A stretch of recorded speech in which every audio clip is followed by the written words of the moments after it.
Hello আম্মা, হাসা কইতেছো? আমার নামটা সবার আগে উঠছে।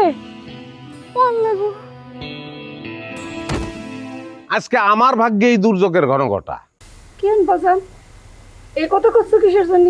না আপনাকে মাইয়া কথা কইতেছি, তিনটাই তো সার পোকার মতো, কত চেষ্টা করলাম, সারাই দেখি পারলাম। ও এই কথা। হ্যাঁ বাজান তুমি কাগজটা খুললা স্যার আমাকে সাইডা দে রাই কোনে কইছি। ওকে গাইস, আজকের এই নাইস সন্ধ্যায় আপনাদের আমি আর অপেক্ষায় রাখবো না। আপনাদের যে অপেক্ষার প্রহর এখনই আমি সমাপ্ত করতে যাইতেছি। আমি এই খুললাম।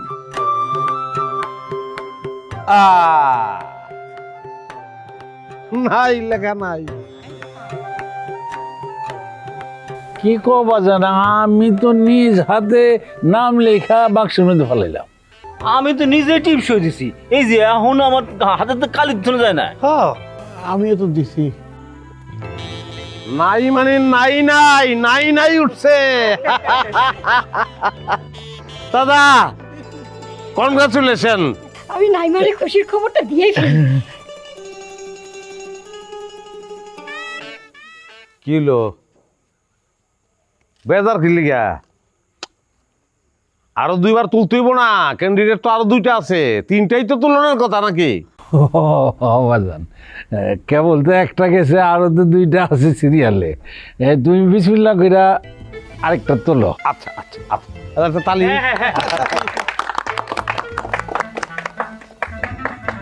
এই এত কি সমস্যা কি? হ্যাঁ বাস্তু ওরা পথচারীর মতো আমার বাড়ির সামনে দাঁড়ায় রইছিস, তোকে ঘর বাড়ি নাই, যা নিজের বাড়ির সামনে দাঁড়ায় থাক যা। কারেন্টের দোকান, চুপ থাক। এত কারেন্ট লাগছে কে তোর?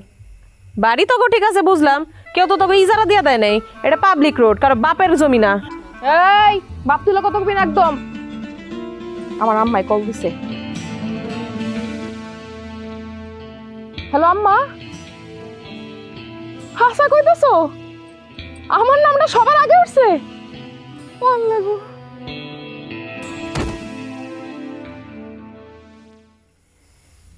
হায় হায় ওই তো গেল ধর্মনি।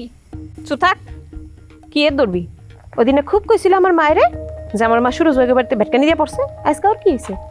তুই থাকলে থাক, আমি গেলাম। একটা অজ্ঞান মানুষ পড়াইতে থামকা।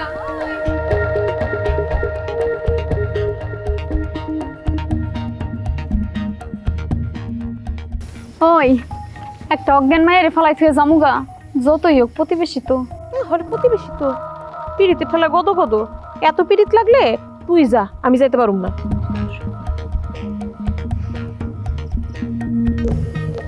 কথা অবশ্য খারাপ করছ নাই, শত্রু হয়েছে তো কি হয়েছে, একই গ্রামের মাইয়া, প্রতিবেশী লাগে।